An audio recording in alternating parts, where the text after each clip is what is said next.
are back with another episode of the Baseball Card Junkies podcast in extra innings. You got myself here. You got Mike ripping for rookies. How we doing? Right now, we've actually we put out an APB for Arnie's whereabouts. So I did receive a package from him today.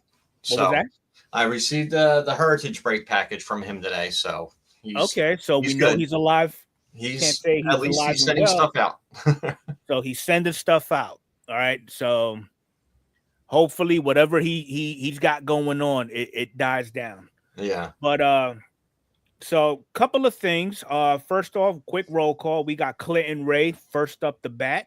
Then we got White Sox Tom. We got Chuck Nasty. How we doing, we got gents? Mr. Larkin in. How you gentlemen doing? How we doing tonight? All right. Be sure to hit that like button for me as soon as you come in. So we're not going to go over everything that we talked about yesterday, but there are some things that we are going to do a little refresher on, and some things that were not brought up that we will bring up. Okay, so the first thing that we're going to be talking about is, again, we got a little more details on upcoming releases. So the biggest one that we have is 2024 Topps Inception. The pre-order actually kicked off today at noon. So if you did get an opportunity to get your pre-ordering through the EQL, congratulations. I think it only lasted for about a minute and a half. And already I'm getting a dono from my brother. He's saying I look like Fabio with my pop collar and my Kango hat. Awesome. There you go. So no big change in formatting. We're still looking at 7 cards a pack with a whole whopping 1 pack in the box. But you are going to be guaranteed either an auto or an auto relic in each box. And it's not that bad. It's about $200. So, I mean, we saw some of the pictures yesterday during the actual podcast, and that's what they really look like. I mean, to me, Inception is kind of like an acquired taste. Some like the painted look, whereas some would look at it like it's a bit much. I mean, me personally, I don't have no issues with it, but I'm not going to be jumping across town through every LCS that I could get my hands on to look for this. I always like the painted look. I like the paint. Yeah, well, it takes a painter to, have a newfound love for painting. There you go. All right, so we do have that, and then the dynamic duos is going to be dropping in 2 days at 12 o'clock.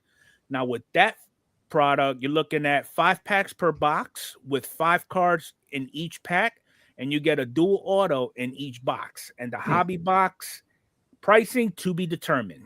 Right. All right. We all love that. Now, just like they did the first time Fanatics did their Fanatics Fest in New York City. So basically, they're bringing back the Fanatics Fest exclusive blaster boxes, and you can only get them at the Fanatics Fest unless you've got a lot of these scalpers or these flippers. They'll buy up a whole bulk load or a couple of pallets, throw them on eBay 3 times with a 3 times multiplier, and you could get it that route. But these are some of the inserts that they're actually putting in there, which I actually like it, especially me being from New York City. I feel right at home just looking at this. Okay, so you've got the one with Judge. Then you have there's another one with Juan Soto. You had one with Soto, yeah. There it is. So that's pretty cool. It's a cool looking card. Yeah. You got Old Liberty in the back, then you got the skyline. So can't really go wrong with it. What's going on, Mark? How you doing? Thanks for coming in. So not that bad. But I mean, if I'm only able to get it through being at the show as option 1 or eBay, I'll just pick up a single off of eBay. There you go. Just keep it original. Okay. So enough about releases, because I know we've beaten that to death. Now, how many in the chat have placed the order with either Topps or any of the big three. Everything gone well. They took your payment, you placed your order, but then a couple of days later, you get that infamous email that your order has been canceled and refunded. Now, mind you, this is not a baseball product, but I, for one, have actually been a victim of this scenario. It was for a 2022 update hobby box. It said that I had it in my cart, paid for it, but then 2 days later, I got the email saying that the order's been canceled, funds have been refunded due to nothing in stock. Now,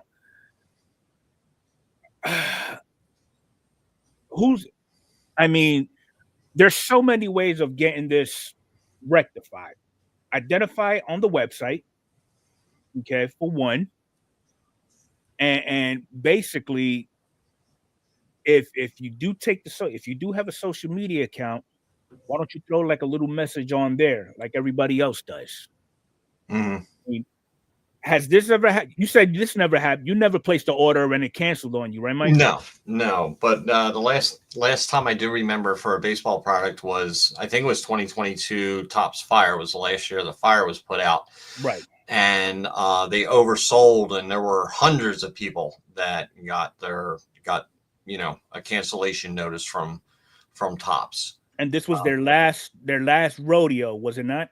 That was the last rodeo of Fire. Yeah, I remember I put in 3 boxes, an order for 3 boxes to do a break with, and fortunately, I got in before they started canceling, so that was a good thing. If I would have waited one more day, my order would have been canceled. Right. Okay, so, well, I mean, they got to come up with something to fix all that. Mm-hmm. It's just stupid. Oh, well, look, Tom had it happen with Target. Right. So Hey, Jeff. Yeah, hey, Beast. What's going on, Beast? Hey, what's up, Jeff. Mark? All right, so this one I was hoping we would bring up yesterday, but we didn't because it's not hobby related. So it finally took the death of Pete Rose for MLB to realize, let's go ahead and give all these dead guys who were banned at one point or another their due recognition. Okay, but I noticed that they've only mentioned, probably because of notoriety, you got Pete Rose and you got Shoeless Joe Jackson. Shoeless Joe, yeah. But now here is the entire list of everybody since the beginning of time that has been banned. So you got the Chicago Black Sox from 21. Yeah. Eddie Cicotti, Lefty Williams, Gandil, all these guys, to include Joe Jackson, they were all banned for the same thing. Mm-hmm. So I'm assuming they're going to be deemed eligible as well. Oh, absolutely. Okay. Absolutely. Why not? Now, here's a little history lesson. Philadelphia Phillies infielder Gene Paulette from 1921. He was banned indefinitely for accepting a loan from another organization member out of St. Louis that was tied to gambling. Okay. New York Giants outfielder Benny Koff, another one in 21. He was suspended on charges of auto theft and possession of a stolen car. Mm-hmm. Well, that'll do it. 1922, another Giants player, shuffling Phil Douglas.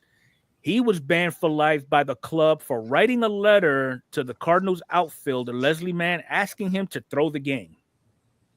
So Mann gave the letter to Branch Rickey, who ended up sending it to the commish, and that's how he was banned. Oh, okay. I'm noticing a trend. All these players are from New York. Next one, New York Giants, Jimmy O'Connell and Coach Cozy Dolan in 24. They were both banned for offering a $500 bribe to the Phillies shortstop to throw a game on September 27th for 24. Then you got... Wow, a lot of Phillies going on here. What's going on? Then you have William Cox from the Phillies in 43. He was banned for making approximately 15 or 20 bets from 25 to $100 a game on Philly to win. So Right. basically, he was gambling. Yeah. Then you got Pete Rose, and then the most recent, Tucupita Marsano, 2024. He was banned for making 387 baseball bets, including 231 related to baseball, in October of 2022, July of 2023, through November 2023, while on the roster playing for the Pirates. So, I mean, okay. Well, here's the one thing that I see there. When they ban a baseball player, he's banned for life. So once you die, I guess you're allowed to go back into the Hall of Fame. That I get that, but why does it take for me to die to be considered? Because you're no longer a threat to baseball? A threat to their image? I think that was a statement that Manfred did put out when he made that decision too. Okay. I didn't even see it. There are so many checks and balances in the sport today that it's almost impossible to actually get caught up on gambling. Like, as a matter of fact, who was it? Jazz Chisholm. They caught him on his phone sending out a tweet in the middle of a game. Everybody assumed he was placing a bet or something. Right. When in fact, he was just voicing his opinion on how the game was going. Huh. They try to slap him with a 3-game suspension. He appealed it, and evidently he ended up winning that appeal. Yeah, well, there should be certain things that are banned from from when you're, at work, like cell phones. You don't need to be on a cell phone while you're playing a game of baseball. It's considered a job. It's work. I mean, how many workplaces have, no cell phones on the floor or no cell phones while you're on the clock? Plenty of them. Mm-hmm. So it could be the same thing. I mean, we just went through something with this at Aldi with phones and recording things in the store, or even just voice recording things in the store that you're not allowed to do it, and we went through a whole seminar about that. Well, like a training video pretty much of what happened. What if you see somebody or something like that? But now here's where the rubber meets the road, though. Okay, so MLB is completely against gambling. However, we got DraftKings, we got FanDuel, we've got Fantasy Dog. So you're telling me when you sign with any particular ball club organization, is there a clause in those contracts that say you are forbidden from having an account with those third-party companies?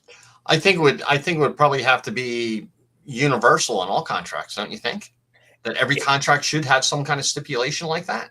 I mean, if they're so dead set against it, but then again, yet they do promote their sport and their betting lines, even when they're broadcasting the games. They say every Phillies game, here's the betting line on this player. Here's the betting line on this player. How many strikeouts? They advertise it during games. Exactly. And they're advertising it during games. They want people to bet. But if you play the sport, you can't bet on the sport.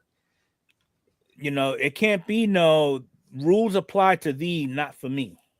Well, I mean, the rules have to apply to the players because the players can fix a game. I mean, you've seen it throughout the course of history of baseball. Just in that little rundown that you did right there. Yeah.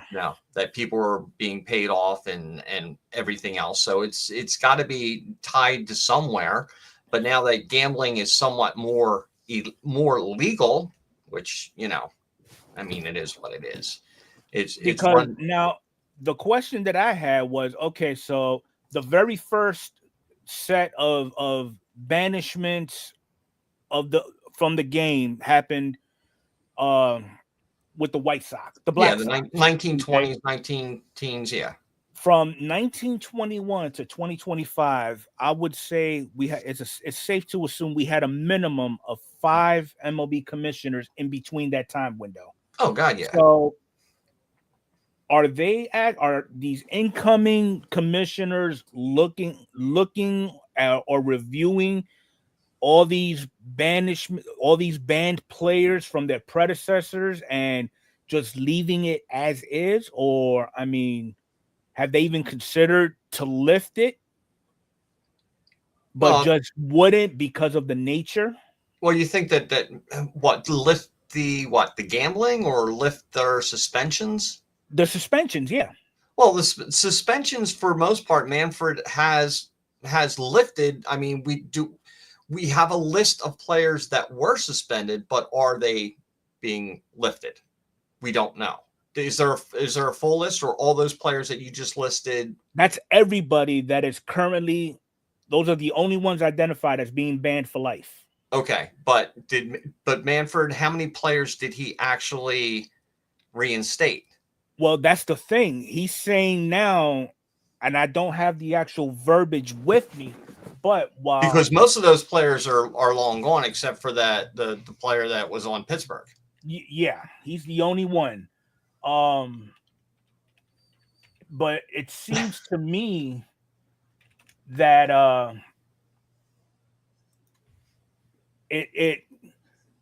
okay, so I'm pulling up his statement now. Let me see. So here's a piece of it.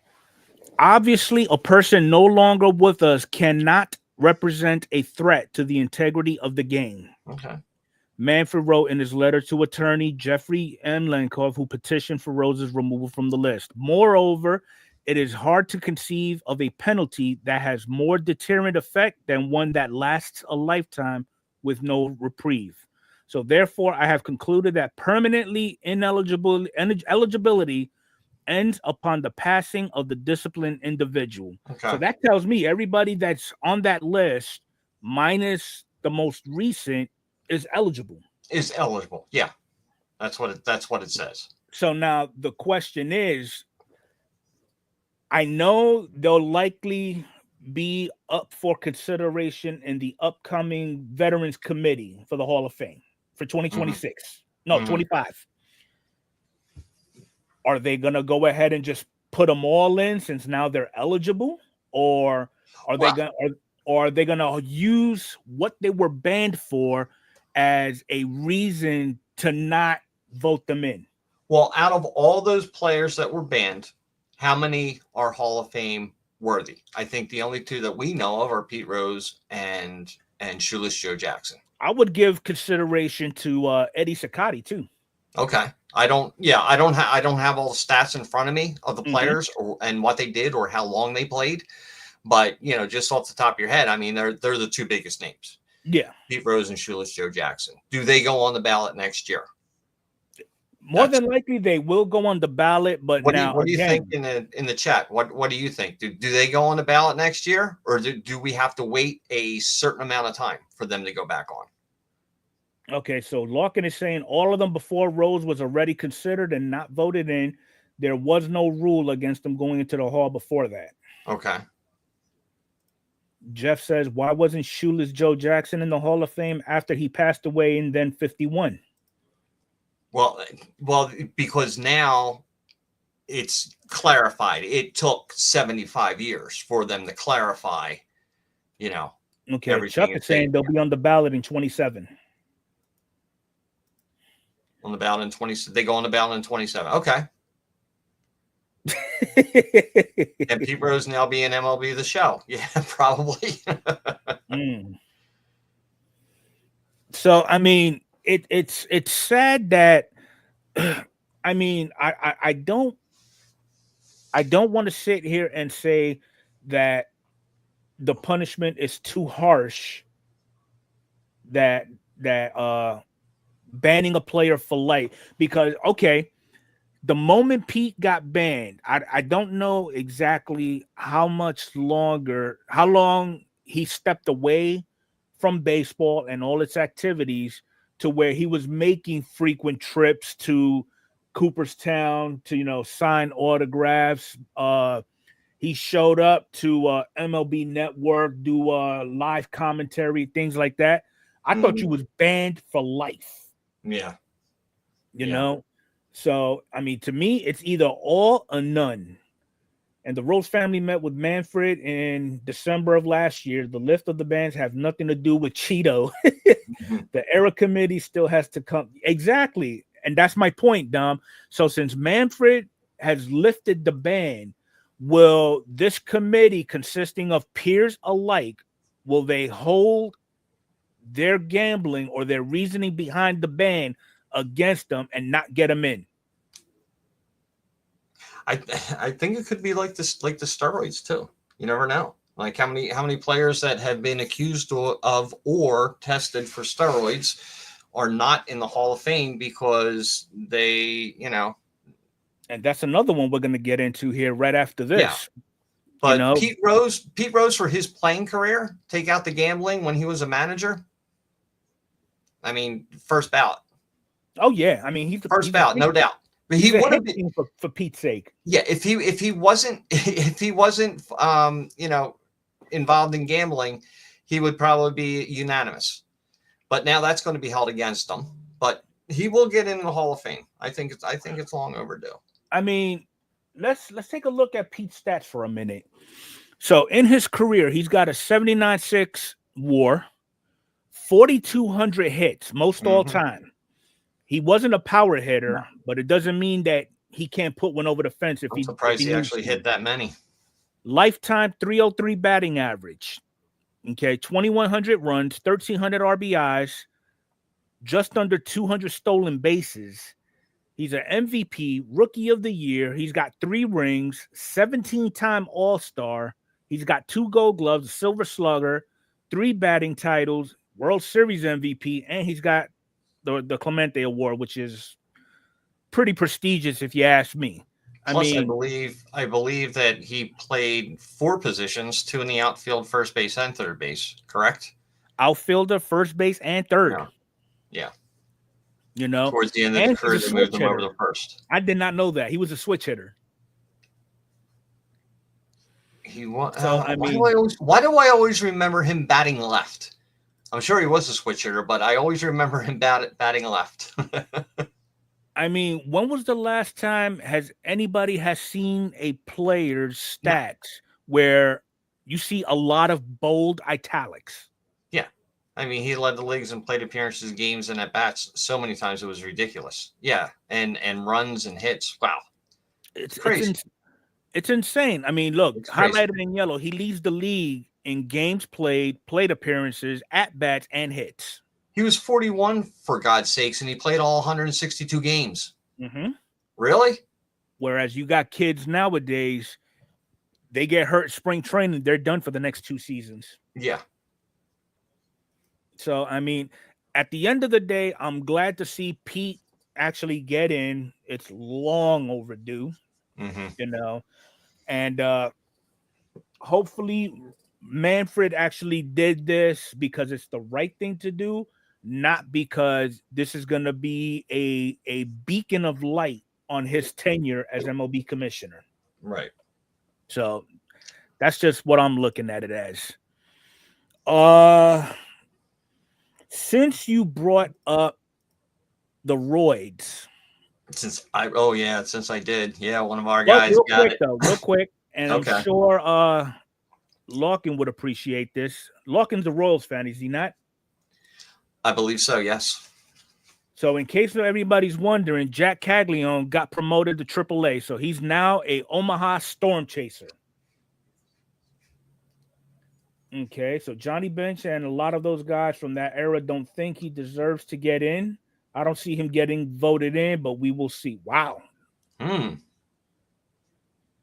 Well, I do know Johnny Bench did have some type of resentment against Pete Rose, and it probably does play a fact of him gambling. Yeah. So I don't know. But yeah, so Jack Caglione, we should be seeing him coming up in the big leagues sooner rather than later. So what position is he, Caglione? He is a outfielder? Shortstop, I believe, or outfielder, one of the two. But since we brought up gambling, let's talk about juicing. Dun, dun, All dun, right, so this is the latest. He is now a statistic of the Fuck Around and Find Out committee. Mm-hmm. And his reason is because whatever he was taking was supposed to help him control that manliness of a man he calls a physique. Yes, it was technically a weight loss drug, an appetite suppressant, supposedly. Yeah. Now this happened. Something like this happened to another Phillies player, and I don't know how many people remember this. It happened to Carlos Ruiz. He had sinus problems, and he was taking some kind of antihistamine, and he tested positive for steroids because apparently there were some kind of steroids that were in there that were being tested, and he was suspended for 80 games. So I don't know. Here's the thing. I don't know what was in it. I don't know what the drug he was suspended for, but you better be darn careful if you're going to put anything in your body other than food and water or Gatorade or anything like that to make sure that it doesn't have anything that could possibly come up on a PED test. I mean, I think it's safe to say we are minimum 40 years past the steroid era, but yet we still got individuals now who just don't get it. Well, past the injectable steroids, I would say, where they knew that they were taking it. Did he know it was something that was on the PED test? I don't know, but it came up, and he was actually having a real good season this year. And if he knew that it was, and he was trying to get away with it, why would you even try? Yeah. Why would you even try? Because, I mean, look at Tatis. His reasoning behind getting hemmed up is because he had ringworm, allegedly. Then you have other players, A-Rod for one. He was using it, I guess, if I remember correctly, for the purposes of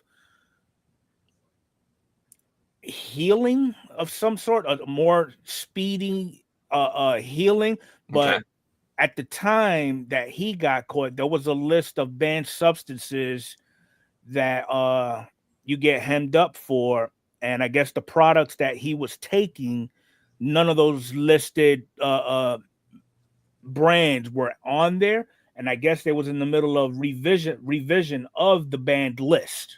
So then they probably threw it on there later, and then that's how he got caught up. Right. And right now, I mean, there's players that are actually in the Hall of Fame that has probably stuck a needle in their ass at one point or another. I'm not going to mention David Ortiz for one. I'm sure there are. I'm sure there are. But yeah, I mean, it's unfortunate. It's unfortunate for the Phillies. But if he knew that, that he was taking something that was on the list, then, shame on him. That's the way I look at it. It's just, I don't know. It just don't make no sense. Yeah. What are you trying to get away with? As far as still allowing them to be eligible for the Hall of Fame, but holding that over their head for 10 years, well, 15 years, really. Because you need 10 to be eligible, then you got to wait your 5-year period on top of that. Yeah. And, somebody said, Tatis wasn't, or Tom said Tatis wasn't playing when he took it. And it was, he took it in the offseason. It is a big difference. No, it is. I mean, he wasn't playing. And then when he came back, he wasn't the Tatis that he was. It took him a year and a half to get back to where he is now. So, if you want to test him for steroids now, test him now because he's playing really well, and see if he passes or not. And I'm sure that there's random drug tests all the time. Now, just out of curiosity, if somebody was to start up a snowball effect and, look into the history of going back, all those players that went into the Hall of Fame in the last 40, 50 years and check their history for testing. If they noticed that there is a banned substance on those medical reports, should that be grounds for removal of the Hall of Fame? A banned substance that's banned now, but not banned back then? Not banned, no. If at some point, like, okay, if let's just say I went through an entire career sucking down Flintstone vitamins. Okay. And as Stay I get away from the purple Dino ones. They're the bad ones. as I come close, I'm in my final season. I'm still popping Flintstone vitamins. I wait my 5 years. During that 5-year period, the commissioner decides no more Flintstone vitamins because it has this, that, the other. Right. I get elected first round Hall of Fame. Do I get pulled out because I did take Flintstone vitamins? No. No, you shouldn't, because it wasn't illegal back then. And then there's players that were allegedly taking, I'm assuming, and they're not even they're Barry Bonds. There is nothing out there that proves that he was juicing, with the exception of a 200-pound unexplained weight gain in the span. And a head that grew 3 sizes. Yes. Yeah. He went from a 5 to a 7 5/8. Yeah. So I mean, we just gotta be a little more. What's the word I'm looking for? Realistic when it comes to these little things. Yeah. I'm sure they were around in the 70s, Clinton. No doubt. Okay, another thing about when I was delivering newspapers for the Bulletin, there was something coming out about the Phillies taking so-called pep pills, and it was nothing but like a caffeine pill. But the way they blew it out of proportion, it was you would thought that they were, taking some kind of superhuman strength where they pop a pill and their muscles just expand, before every game. The way it was blown out of proportion. Bonds was caught with a bad urine test that wasn't supposed to be released through Balco. Clear cheater effort.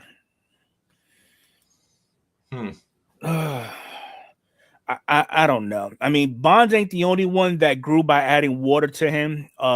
Sammy was another one. Mark McGwire was another one. But I would still think,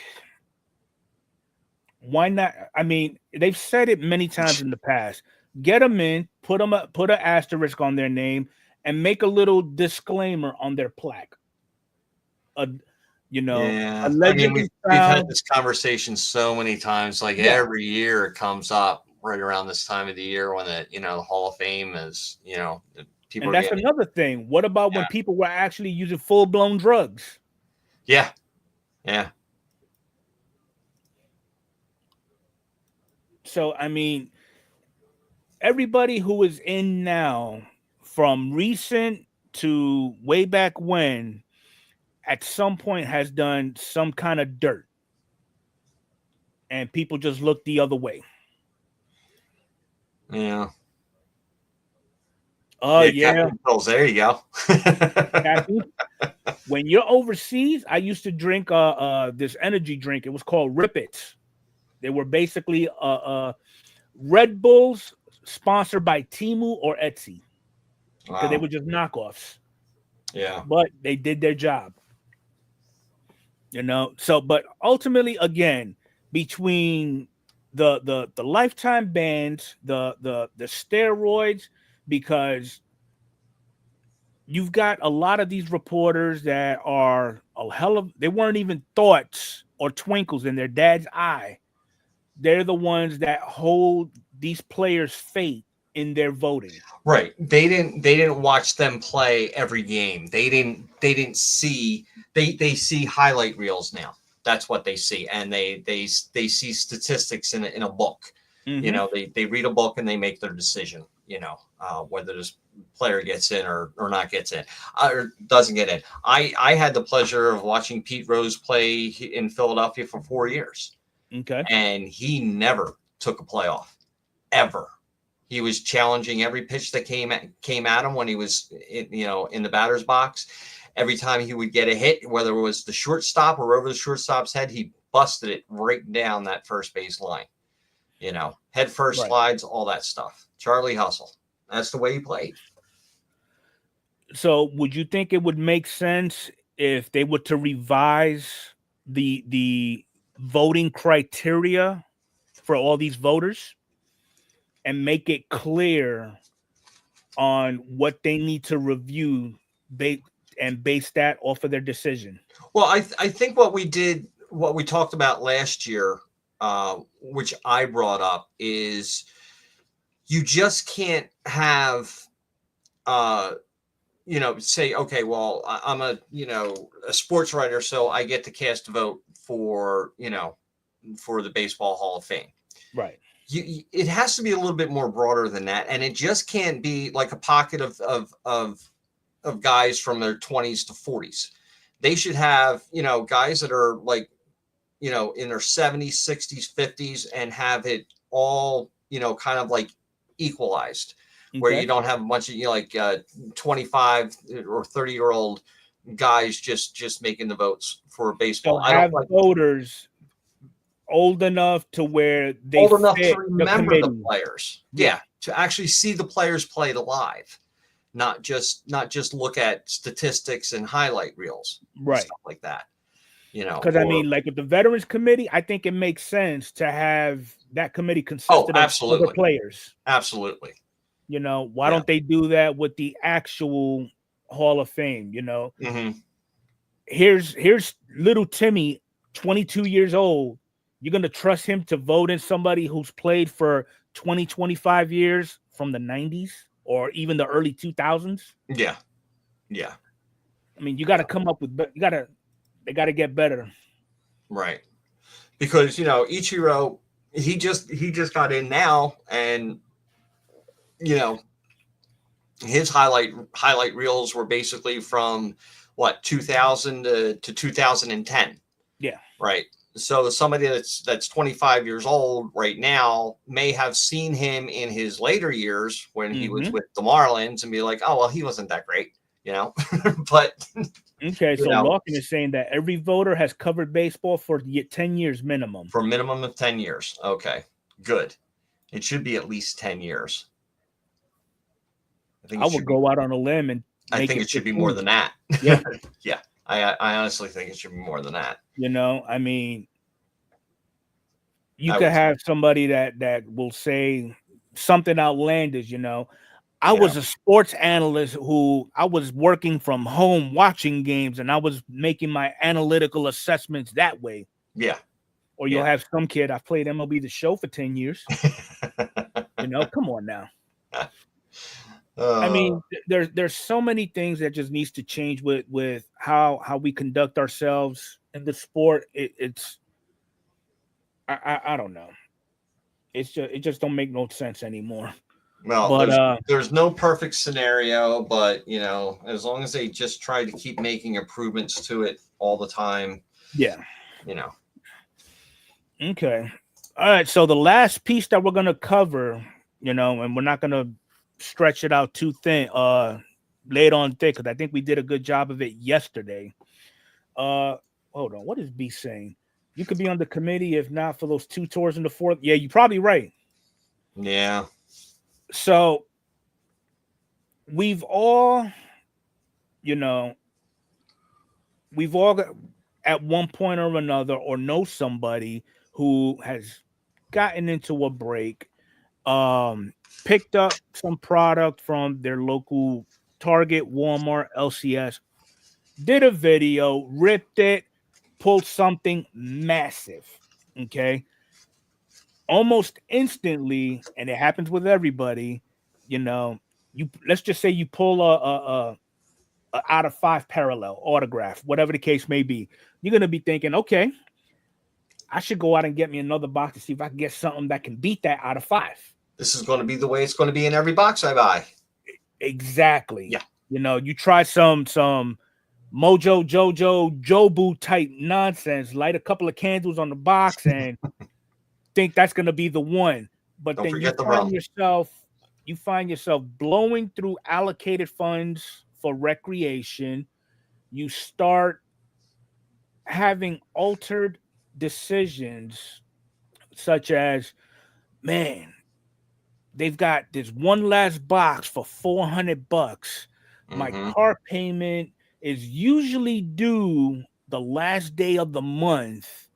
I get paid the next day, but I have the money for the car payment now.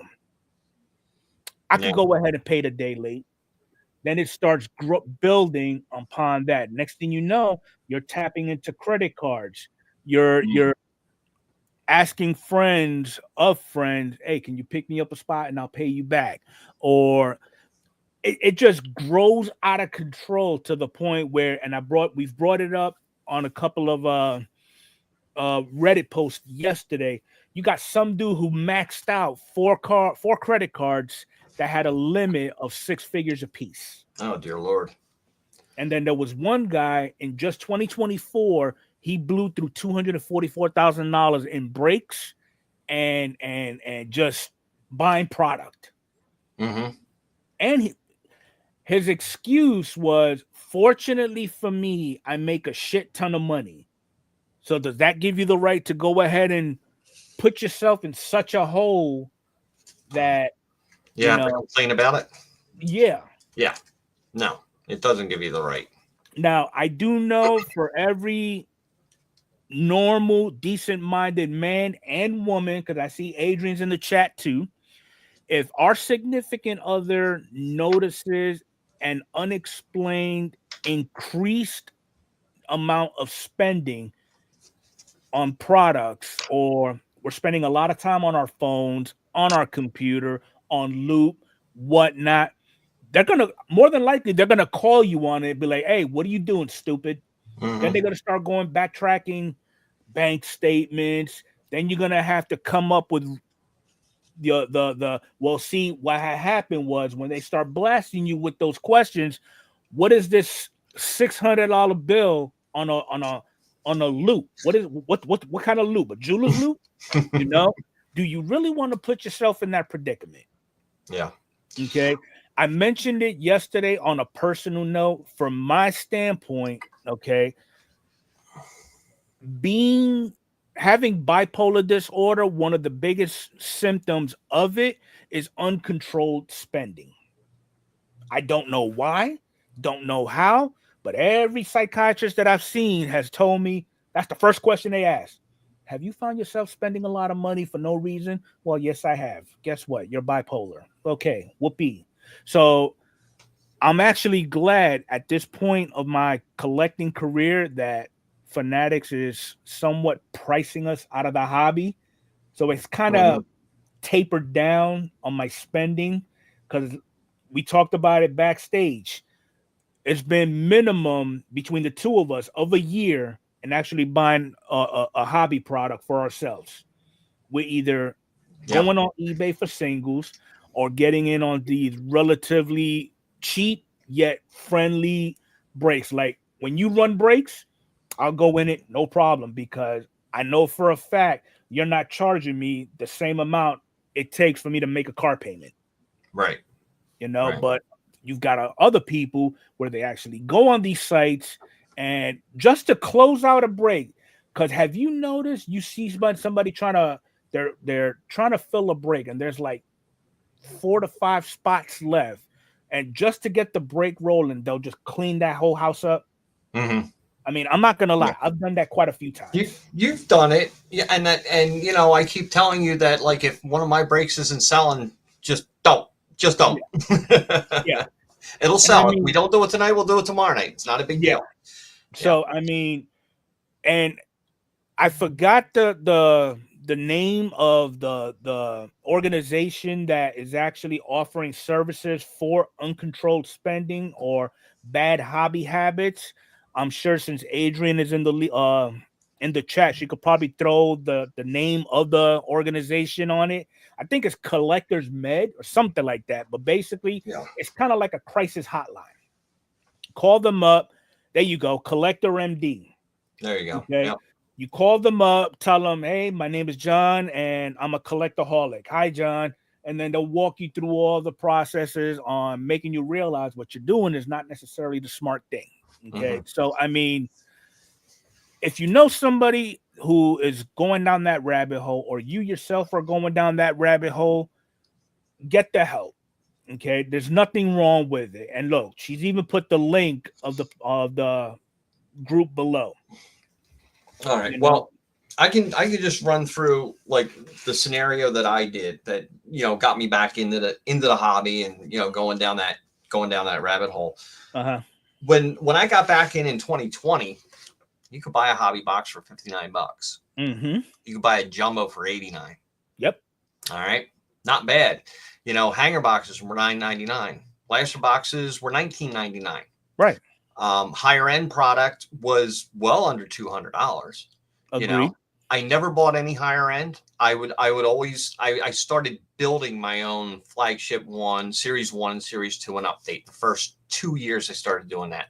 Then all of a sudden the prices start going up. I'm like, why do I have all these cards that I don't want? You know? All right. Well, Series 1 and Series 2, I can buy in a factory set. So I don't have to have it at the end of this year. I can wait a couple of years for the prices to go down. So then I get my Series 1 and Series 2. Update, I was like, okay, that's the one that I have to build. I have to buy. So I would buy a jumbo box and pretty much get the set built. After that, maybe missing 1 or 2 cards or something like that. Last year, to get my update box, I went the route of, to build my update set, I went the route of hanger boxes. And build it that way. Plus got a lot of good rookies out of it and all that other stuff, and a bunch of numbered cards, and, you know, which I don't have right now. I usually just put in like mystery packs or just breaks and stuff like that. It's not a big deal, or send them out to people that are fans of that player or that team. Right. But you see the prices going up. You know, the prices have doubled in the past 5 years. And that's when I said, okay, well, I'm not buying any more retail. I'm not buying any more hobbies for myself. This was like in 2022.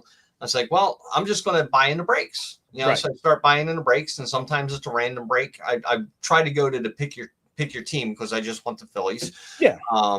But then when you get into a random break and you're like, oh, I didn't get the Phillies, and, you know, there's no trades or anything like that. You're like, okay, so let's just go to like pick your team breaks, or a random break that actually has trades. Right. So then after that, it just started, okay, so now how am I going to change my collecting to go with my budget? So then I thought, okay, well, I'm just going to start collecting. I'm just going to start buying the Phillies team sets from 2025 all the way back to 1951. And that's what I've been doing probably for about the past 6 months. Doing it that way. I don't have excess cards. If you take a look at my collection, here's like 2 5,000 count boxes of 2020. Here's a 5,000 count box of 2021. Here's a 3,000 count box of 2022, and then it starts going down from there. There's like nothing after that, you know, just going into that. But I can see how, you know, getting back into the hobby, and, you know, and the prices were right at the time in 2020. Before inflation hit. Yeah, before the COVID and all that other stuff, and we're, you know, running around stores, and there's a Target drop or something like that. Let's see if we can get in for the Target drop. But it was when I was collecting back in the 70s and the 80s, there were no numbered cards, parallels, anything like that. They didn't even have rookie logos on the damn cards. You didn't know if it was a rookie player. They had the cup cards. You know, that was about the only thing that they had. Yeah, and then, like, you know, I think I bought like 3 hanger boxes when I first got back into it, and I'm going through them. It's like, why is this border different? It was a Bo Bichette, and I'm looking at it, and it's like, that's different than that one. And I flip it over, and what's this number doing on here? You know, it was a gold card, you know, so that kind of got me going. And I was like, oh, if I can find a gold card out of that, I can probably find some better gold cards out of some other. And back then, finding a gold card in a hanger box, it was like every hanger box had a gold card in it. Yeah. You know, because they didn't, overproduce them. Now it's like now they're producing 5, 6, 7, 10 times as much as they did before, and the chances of getting a hit it's astronomical. So just buy what you want to buy now. That's where my collecting has gone. You know, I don't need all that stuff anymore. I mean, I'm kind of in the same boat with you. At one point, I was only collecting everything and anything Yankee related because I'm a fan of the Yankees. But then I tailored it down because it was literally getting overwhelming. Yeah. Let me go ahead and single out some players that will stick with me. So at the time, it was and still is Alex Rodriguez. Then Julio decided to join the party. So I've got a boatload of their stuff, and I still have a boatload of other things that I still keep. So you could kind of say the PC is not really PC-ish. However, the stuff that I do have can be used to substitute for what you cannot buy at a local retail. You could probably find somebody who collects what you have, make a trade. Yeah. You know, so there's so many ways that you could still have fun in the hobby and not break the bank. Okay? Absolutely. You know, I mean, you can LCSs, they do trade nights. You know, there's a whole metric boatload of content creators on here that we are all very acquainted with, that it's just sit there and enjoy cards, talk cards, whatever the case may be. Don't put yourself in a predicament where you're forcing yourself to choose between your hobby and, if it applies, your family. Right. I mean, there's really no other way to put it. I mean, honestly, if I was on my own as a single man, I would probably be living paycheck to paycheck. Barely. Because I don't, and I'm not ashamed to admit it, I don't have enough discipline for that control. If the prices were still right, I would still be buying hobbies and all that other good stuff. Have you ever used a credit card to make a purchase for a hobby box or anything like that? Once. Okay. I haven't used my credit card in 6 years. I have it. I just don't use it. I use my debit card. If I don't have it, I ain't buying it. There you go, Magnus. Right on the head. Yep. You know, and that's another thing a lot of people do that get them caught up in this spiral. When they announce a new product, they're quick to announce who do you want to look for, what to look for. So everybody and their brother's buying up all this product just for that one item. I think there's, you know, like baseball card it's baseball card collecting, but it's also baseball card gambling. And anybody that ever goes to the casino for their first time always hits. It just seems like you always hit. Okay. And it gets you get sucked in, and you just want to keep going more and more and more, and you just start losing more and more. I mean, there was one time I went to the casinos and I won the first time. The second time I went with, you know, like $200, lost it. Next time I was like, okay, well, now I got to make my $200 up. So I go $400 and lost it. And then had this sinking pit in my stomach. It's like you just got punched in the stomach. I'm like, that's it. I'm done. I'm never going back. I learned my lesson. I learned with casinos, you will almost never walk away with house money. Oh, no. In the long, no, it's stacked up for them to win, or they wouldn't be in business. Yeah. So, but yeah, moral of the story is enjoy the hobby, enjoy it responsibly. Don't put yourself in a predicament where you've got to adjust where your finances are going. It's not worth it. And you don't have to be the first one to get the product. Exactly. Yeah. All right. So that's pretty much all we're going to cover for today. I do appreciate everybody showing up. There's about 26 of us in here. Yeah, Orlando popped in. Good to see you. Yeah, Orlando was in there. So how you doing? I hope all is going well with you, Orlando. Absolutely. Glad to see that you're back making videos and everything like that. So, for those of you who don't know who Orlando is, make sure everybody in here's got a wrench. Go check out his channel. Go Show check him out some A Collector's support Dream. because he does it with everybody. All right. But absolutely. Other than that, if you missed yesterday's episode and you want to get the nitty gritty, just go ahead and go back to Adrian's channel. You'll catch the last episode there.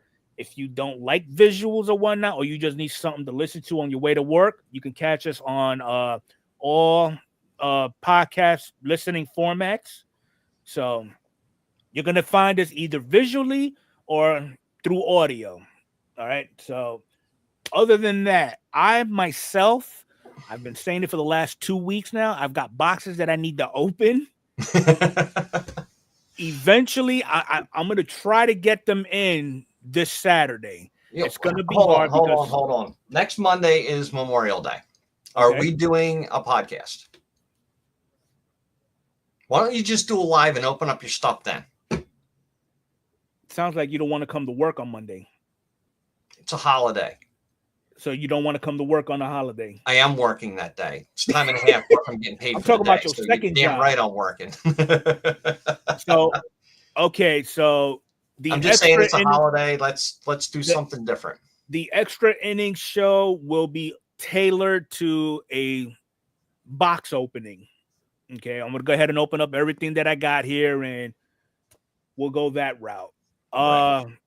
Other than that, and another thing too, next week, this young lady will be our guest. She'll be on the podcast next Sunday. There you go. She didn't know it yet until now. But she is flying in tomorrow, and I'm looking forward to seeing my daughter come hang out with her old man. You got anything coming down the chute there, Mike? Nope, not until 4:30 tomorrow morning when I wake up, and usually comes out to shoot. No, I don't have anything.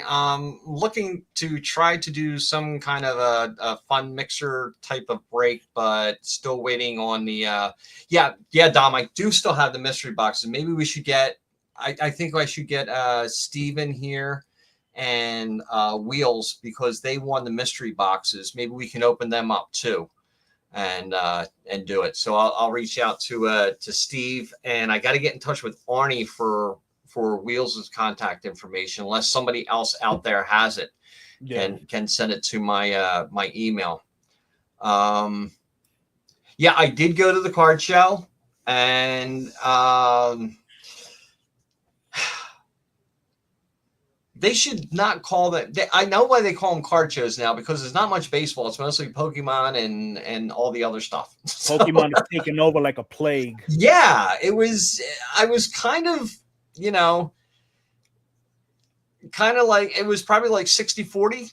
More Pokemon and what's a Magic the Gathering. Magic the Gathering, Pokemon, yeah. Yu-Gi-Oh! Right, and even I got the early pass, and it was still crowded.